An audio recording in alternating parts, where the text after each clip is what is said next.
What's up, Gearheads? Jared here from Gearhead Grind, bringing you another update on Stubbs, the stubby truck build, the C10 on or K10 on a K5 Blazer chassis. So today I'm going to be working on starting the roll cage process. So doing an internal roll cage for this truck. Did get a prefab, at least some of the bars from Track Spec, just to save time.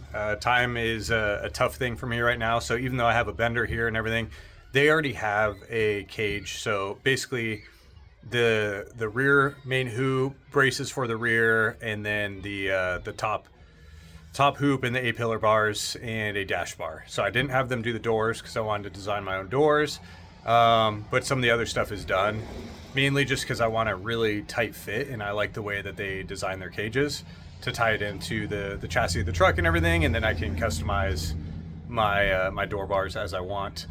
And the reason I'm moving on to the cage is because I have wrapped up the rear of the truck, at least the majority of it. So the truck is sitting on its own tires now, and it hasn't even been sitting on its own tires for 24 hours, and I already got crap in the bed sitting on my toolboxes and the chest and everything I put in there to do the mock-up.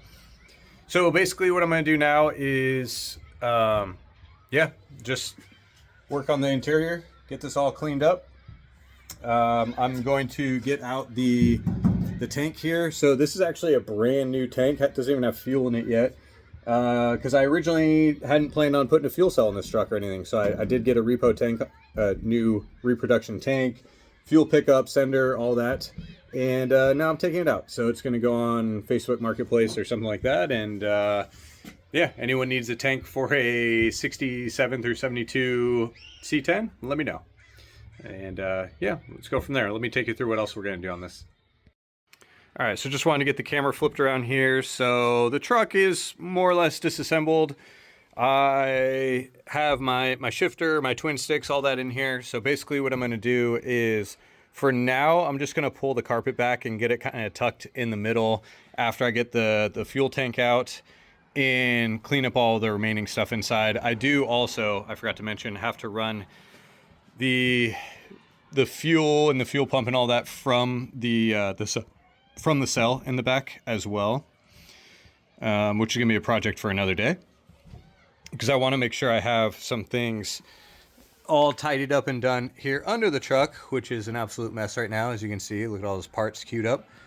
I want to make sure that's all tidied up under the truck, so I know exactly where to run the lines down there and everything. And because I've already redone it now, mounted it and then taken it off because I changed plans.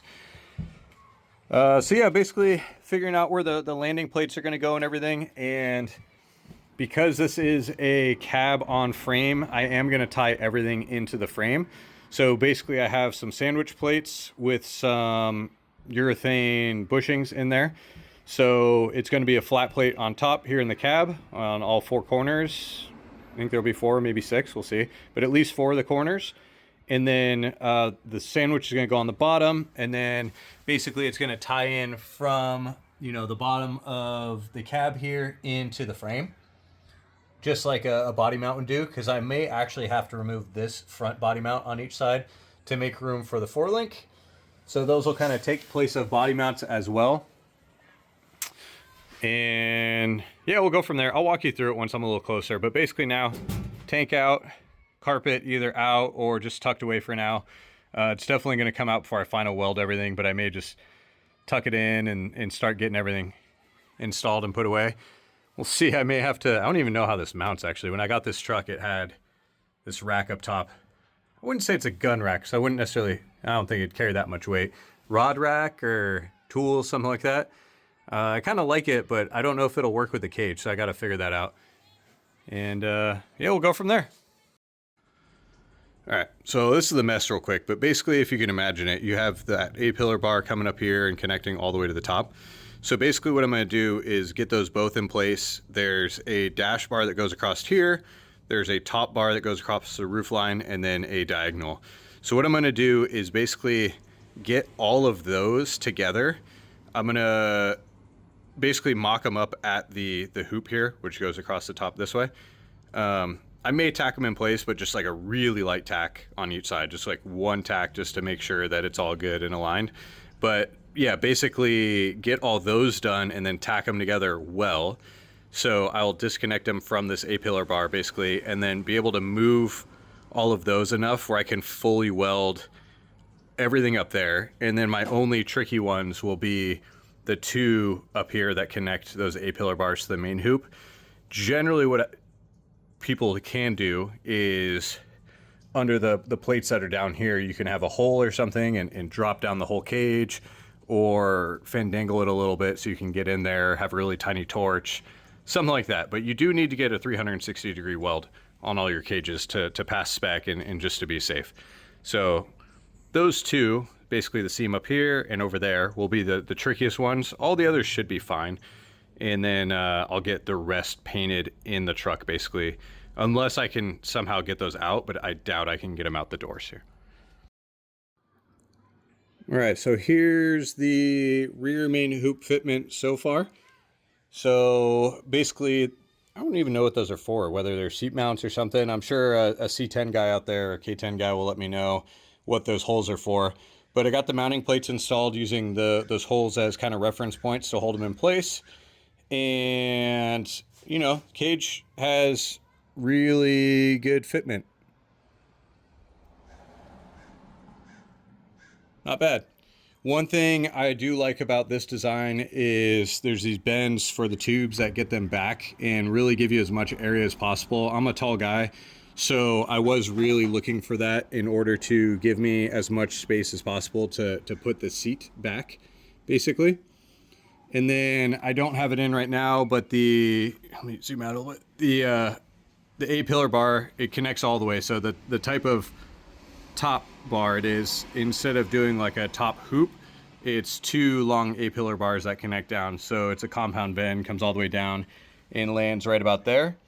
So normally I would recommend running a larger plate than that if you're gonna go into the sheet metal, at least a 6x6 1/8" steel. I normally do 3/16 plate for that to land on, but this is just gonna be a sandwich plate. So this top one I am actually gonna weld in, but then drill 4 holes. And on the bottom, there's going to be a similar plate with a mount. It's actually these guys over here.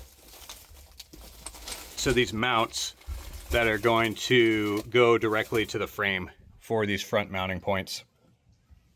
But as you can see, I was cleaning stuff up and found a hole, made it bigger, trying to get out the real bad stuff. So, you know, just now I have to make a patch panel in addition to everything else. So gonna keep digging, see what I can find down here. There's this little flappy piece. It's not great. Gonna clean that out because, yeah, old steel, you can see it's all bumpy and porous and fun. So gonna make that as solid as possible, but that's one reason why I'm using these sandwich plates, because I really want to make sure it's super strong and have it tied in directly to the frame there. The rear ones should be okay. The steel is actually in really good condition. And the other part is, I can't really do the sandwich plate method on this because there's basically a chamber below this. So it's not just a piece of sheet metal here. There's like a chamber that's probably a couple inches thick. And I would have to like run a tube through that and then over to the frame. So I think I'm fine landing these here for now and then just tying in the front panels. At least that's my game plan for right now as it sits, especially because these guys fit pretty good in here, other than the fact that they got off on alignment a little bit. So I'm gonna keep cleaning it up. You can see it's kind of messy right now. I'm gonna hit it with Scotch-Brite more. But basically I did focus on cleaning up all the joints and getting those ready, you know, basically weld ready. And yeah, that's it for now. Update regarding the main hoop, the crossbar, and the harness bar. So in order to get the welds all the way around, they were tacked in place. I went in and as I showed you, I made sure that those A-pillar bars that go over the top all the way, you know, connecting to this hoop, were good. And I had the plates mounted in the bottom and everything. So I made sure it was all good. And I basically pulled it back out to make sure that I fully welded everything around. And I don't like rusty roll cages, so I do like to finish mine. So basically what I did, once I was done welding, I prepped it, and then it is painted with Steelite right now. So for those who don't know, everyone in the automotive world probably already knows that Steelite's existed for a long time. I think I've used it for 20 years now. But it has stainless steel particles in it, and they claim you can weld through it. I still don't try to weld through it. If I need to weld, I'll, basically on all the joints where I'm going to be welding, I'm still going to like clean that up and Scotch-Brite it off and everything, and get it down to good, clean, bare metal. But allegedly you can weld to it. So basically, if you need to do a repair or something, instead of cleaning it up, you need to do a trail fix, you can, in theory, weld through it. But yeah, anyway, so I have this all welded up here and drying and getting ready to go in the truck. So that way, once I get it in, basically the door bars will be welded down here, actually. So there and there, right at the points of the X-brace. And then those A-pillar bars up there. And then there's a diagonal that runs across that's also going to tie into there. Those I should be able to get all the way around. All right, so I have a majority of the inner roll cage done other than the door bars.